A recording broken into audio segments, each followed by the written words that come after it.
సరే ఆ నాని గారు కాస్తో కూస్తో కొంచెం తూకం పాటించి అప్పుడప్పుడు కొంచెం సంప్రదాయం కోసం ప్రయత్నిస్తున్నట్టుగా కనపడేవారు. ఈ నాని గారు అసలు అట్లాంటివేం లేవు. ఆయనకి బ్యారియర్సే లేవు. బూతులతోటి ప్రెస్ మీట్లు మొదలెట్టి బూతులతో ఎండ్ చేయటం అనేది పూర్తి మసాలా చిత్రంలో ఎలా ఉంటుందో అలా ఉంటుంది ఆయన ప్రెస్ మీట్. అలాంటిది చాన్నాళ్ల తర్వాత చాలా గ్యాప్ ఇచ్చి మరి తిరుమల లడ్డూ వ్యవహారంలో బయటకు వచ్చి చంద్రబాబు గారు తిరుపతి వెళ్ళి ఎన్నిసార్లు గుండు కొట్టించుకున్నారు అనే ప్రశ్నలు ఏమనెత్తారు. బట్టతలకి మోకాలికి ముడేటువంటి ఇది మన వివాదం లడ్డూలో జరిగిన కల్తీ మీద,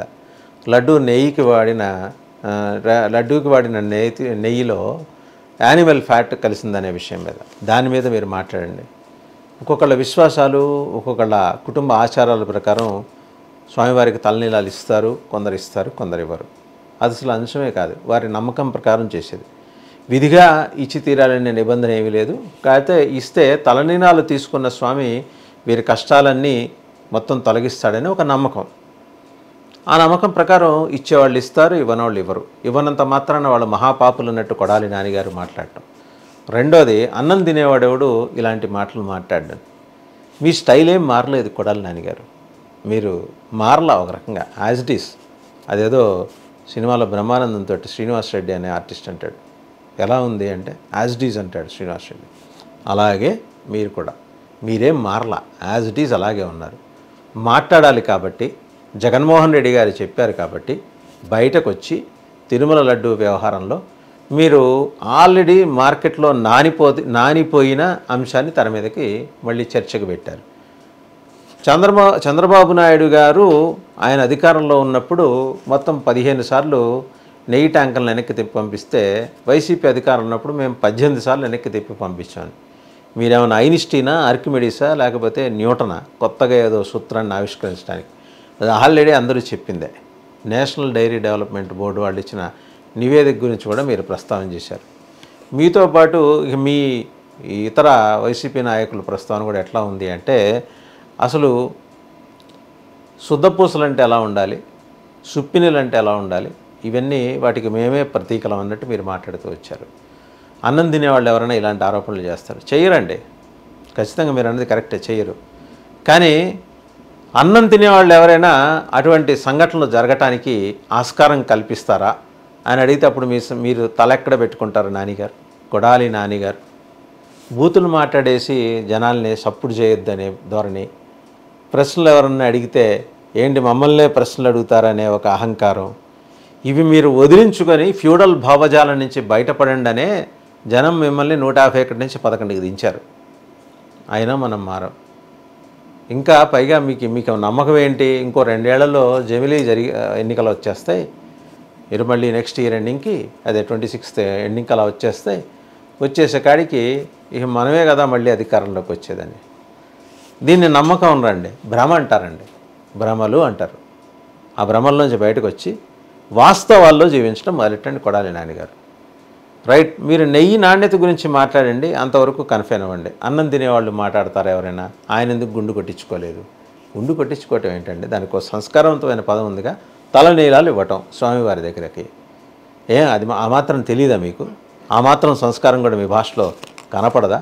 వద్దనుకుంటున్నారా? లేకపోతే నా స్టైల్ ఇదే, నేను ఇంతే అనే ధోరణిలో మాట్లాడాలనుకుంటున్నారా? సమాజం హర్షించదండి. ఇది మీరు హిందువే, మీ మెడలో ఇంతలా రుద్రాక్షలు ఉంటాయి, మరి మీకు కొన్ని భక్తిపరంగా మీకు కొన్ని సంప్రదాయాలు ఉన్నాయి, కొన్ని ఆచారాలు ఉన్నాయి, కుటుంబ ఆచారాలు ఉన్నాయి. దాని ప్రకారం మీరు పూజలు పునస్కారాలు చేస్తారు, మీరు అయ్యప్ప మాలలు వేసుకుంటారు. ఇన్ని తెలిసిన వాళ్ళు ఇంత సంస్కారవంతమైన భాష ఎలా వాడుతున్నారు? ఆ భాషను మీరు ఎందుకు సంస్కరించుకోలేకపోతున్నారు? మీతో పాటు మీకు సపోర్ట్గా మరి ఆయన పేర్ని నాని, ఇంకా వల్లభనేని వంశీ. ఏంటి ఇదంతా అసలు? అంటే మీకు ఇంత జరిగి 100 రోజులు అయిపోయింది, మీకు అధికారం కోల్పోయి గ్రాడ్యువల్గా ఆ హ్యాంగ్ ఓవర్ నుంచి బయటపడతారు. జనరల్గా రాత్రి హ్యాంగ్ ఓవర్ దిగాలంటే మధ్యాహ్నం దాకా పడుతుందని అంటుంటారు. మీకు పట్టిన హ్యాంగ్ ఓవర్ పవర్కి సంబంధించిన హ్యాంగ్ ఓవర్ అది. ఆ పవర్ హ్యాంగ్ ఓవర్ నుంచి మీరు ఇంకా బయటపడలా, ఇంకా మీరు అధికారంలో ఉన్నామని అనుకుంటున్నారు. దానికి తోడు అవతల కూటమిలో భాగస్వామ్య పక్షాలు కూడా మిమ్మల్ని ఎలా ప్రశ్నిస్తున్నాయంటే యాజ్ ఇఫ్ వాళ్ళు ప్రతిపక్షంలో ఉన్నప్పుడు ఎలా మాట్లాడారో వాళ్ళు అలాగే మాట్లాడుతున్నారు. సో రెండు వైపులా మీకేంటంటే ఒక రకమైన వాళ్ళకి పవర్లో లేవనే హ్యాంగ్ ఓవర్, మీరు పవర్లో ఉన్నామనే హ్యాంగ్ ఓవర్. ఈ రెండింటి నుంచి మీరిద్దరు బయటపడాలి. అన్నింటికి మించి ముందర మీరు బయటపడాలి. భాష మార్చుకోండి, పద్ధతి మార్చుకోండి. పద్ధతికి ప్యాంటు షర్టు వేసుకుంటే కొడాలి నాన్నలా ఉంటాడని నిరూపించుకోండి. మీరు గెలవండి, గెలవకపోండి, బట్ సమాజం మిమ్మల్ని హర్షిస్తుంది. మిమ్మల్ని చూసి కొడాలి నాన్నగారు మారారు, లేదు ఆయనలో మార్పు కనిపిస్తోందని. ఇక లడ్డూ వివాదానికి సంబంధించి వద్దాం. పవన్ కళ్యాణ్ గారు గురించి ఏదో మీరు మాట్లాడారు. ఏంటండి మీరు మాట్లాడేది ఆయన గురించి? ఆయన ప్రాయశ్చిత్తం, ఎవరో చేసిన తప్పుకి ఆయన ప్రాయశ్చిత్తం చేస్తున్నారు సమాజానికి ప్రతినిధిగా, నిజమైన శ్రీమంతుడు కాబట్టి. మీరు అలాంటి సంస్కారం మీకెందుకు లేదు? మీరు కూడా హిందూ సమాజంలో విశ్వాసాలు, హైందవ విశ్వాసాలు, ధర్మం మీద విశ్వాసం ఉన్నవారేగా, మీరు చేయొచ్చు కదా. ఒకవేళ మా హయాంలో అటువంటి తప్పిదం జరిగి ఉంటే ఆ తప్పిదంలో నాకు కూడా భాగస్వామ్యం ఉంది, క్షమించు స్వామి అని మీరు కనీసం అలిపిరి దగ్గరైనా వెళ్ళి మెట్లు కడగచ్చు కదా. కడిగితే అది మీరు చేసే క్రమంలో దాన్ని నటననే భావించే వాళ్ళు ఎలా ఉన్నా మీకు కనీసం ఆత్మతృప్తి ఉంటుంది కదా. ఎస్, స్వామివారి పట్ల ఏదో అపచారం జరిగింది, ఆ అపచారం జరగకుండా ఉండాల్సింది, పొరపాటున జరిగిందో ఉద్దేశపూర్వకంగా జరిగిందో విచారణలో తేలుద్దాం. మీకు సిట్ అక్కర్లేదు, సిబిఐ అండి. సిట్ అయితేనే, సిబిఐ అయితేనే. అండ్ ఇంకొకటి, విచారణ చేద్దామంటే మీ సుబ్బారెడ్డి గారు హైకోర్టులో మళ్ళీ రిట్ పిటిషన్ వేస్తారు. విచారణ స్వాగతించేది మీరే, దాన్ని అడ్డుకునేది మీరే. ఇంకా హిందువులకి మీ పట్ల ఎందుకు నమ్మకం ఉంటుంది కొడాలి నాన్నగారు? ఒకసారి చెప్పండి. మీరు మెడలో రుద్రాక్షలు వేసుకొని నుదుటిన ఇంత పెద్ద బొట్టు పెట్టుకొని వచ్చేసినంత మాత్రం మీరు హిందువు అయిపోరు. అలాగే నుదుటిన బొట్టు లేకుండా మీ భాషలో చెప్పాలంటే తిరుమల వెళ్ళి గుండు కొట్టించుకోకుండా ఉన్నంత మాత్రాన చంద్రబాబు గారు వెంకటేశ్వర స్వామి భక్తుడు కాకుండానూ ఉండిపోరు. అందువల్ల దయచేసి మత విశ్వాసాలు, సంప్రదాయాలు, ఆచారాలు, సంస్కారాల విషయం వచ్చేప్పటికీ మీరు ఎంత తక్కువ మాట్లాడితే అంత మంచిది.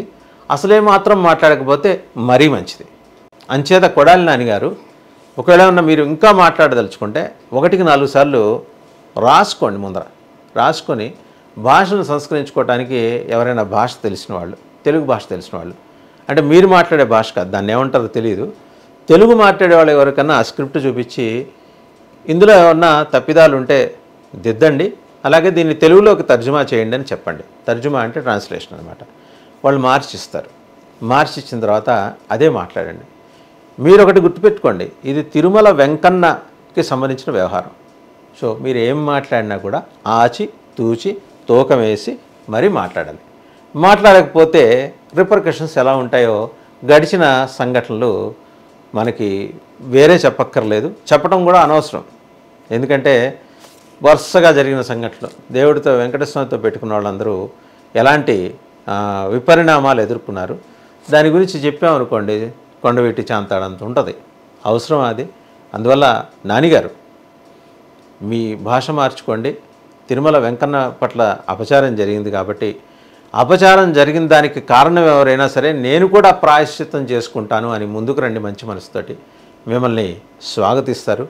మీ చర్యలకి మద్దతు ఉంటుంది. తిరిగి ప్రజాక్షేత్రంలో జనబాహుళ్యంలో సాధారణంగా తిరగటానికి మీకు వెసులుబాటు దొరుకుతుంది. లేకపోతే అదేదో పురాణ కథలో చెప్పినట్టు మరి అతన్ని ఎవరినో ఒక మహర్షిని సుదర్శన చక్రం వెంటాడుతూ వెళ్తుంటుందట. చివరికి ఆయన వచ్చి అపచారం జరగటానికి తాను ఎవరినైతే నిందించాడో వారి కాళ్ళు పట్టుకుంటే కానీ ఆ సుదర్శన చక్రం ఉపసంహరించడం అనేది విష్ణుమూర్తికి కూడా సాధ్యపడలేదు. సో ఇప్పుడు ఆ రెడ్ బుక్ ఏదో మిమ్మల్ని వెంటబడుతున్నట్టుంది. ఆ రెడ్ బుక్ దానంతటా అది మాయం ఇవ్వాలంటే ముందర మీరు మారండి. మారితే రెడ్ బుక్ దానంతటా వెళ్ళిపోతాయి.